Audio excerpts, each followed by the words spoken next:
berkaitan dengan kondisi masyarakat di tempat kita. Apa yang kita alami sekarang itu tidak lebih parah dibandingkan yang dialami oleh Nabi Muhammad SAW dan para sahabat. Kita nggak pernah lihat berhala selain di candi ya. Kalau Nabi Muhammad SAW lihat berhala di sekitar Ka'bah, coba. Di sekitar Ka'bah ada 300-an berhala. Di Bukit Sofa dan Marwa ada berhala. Dan banyak di perjalanan-perjalanan mereka di titik-titik tertentu ada berhala.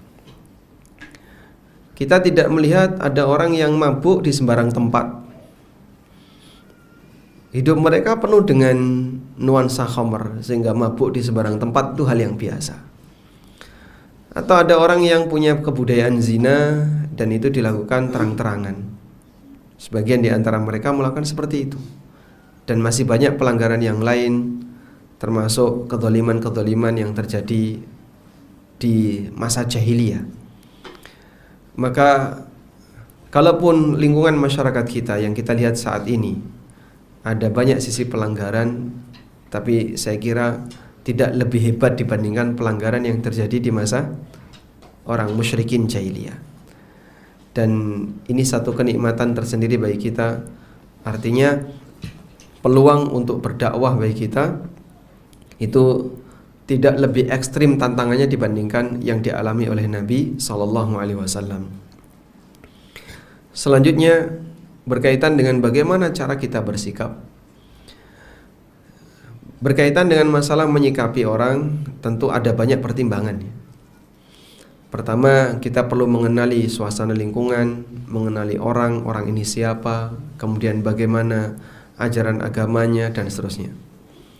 Kalau kita beda agama dengan orang di negara ini menganut sistem pluralitas, di mana perbedaan itu dibiarkan dan tidak disatukan, sehingga kita memaksa orang untuk pindah agama, yaitu pelanggaran terhadap undang-undang di negara ini.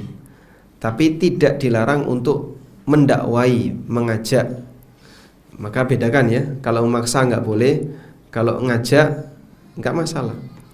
Karena kalau ngajak kemudian dia mau ngikut ya sah-sah saja. Dan kita tidak dianggap memaksa orang. Dan berkaitan dengan masalah mengajak ya, tentu saja kita punya bekal. Harus punya bekal. Bekal yang utama adalah materi ajakannya. Ketika Anda mengajak itu, yang mau disampaikan apa? Harus tahu bekalnya ya. Yang kedua adalah tahu teknisnya. Cara yang tepat untuk ngajak itu gimana? Kalau kita punya dua hal itu, kemudian kita berusaha untuk mengajak yang bersangkutan, alhamdulillah insya Allah jadi pahala. Amar ma'ruf nahi mungkar itu jadi pahala walaupun tidak berhasil. Kalau berhasil ada tambahan pahala lagi. Saya ulang ya, dakwah itu berpahala walaupun tidak berhasil. Kalau berhasil ada tambahan pahala. Sehingga Anda misalnya menyampaikan kepada non-muslim, ayo dong masuk Islam, tapi terus diketawain, nggak digubris, pergi dia, dapat pahala nggak? Dapat pahala, walaupun tidak berhasil. Kalau berhasil, gimana caranya biar saya bisa masuk Islam? Ikuti saya, nanti tak arahkan gimana caranya biar kamu jadi muslim. Maka dapat pahala tambahan. Yang ngasih hidayah itu Allah, bukan kita. Kita hanya ngajak sebagai sebab bagi dia untuk dapat hidayah, tapi yang dapat hidayah siapa? Allah Ta'ala. Kalau misalnya kita malu-malu, sungkan, mau menyampaikan gimana ya, rasanya kok nggak enak, ya sudah, berarti nanti Anda bisa tampakkan bahwa diri Anda adalah muslim yang baik. Orang kafir tidak membaca Al-Quran, tapi mereka membaca sikap kita.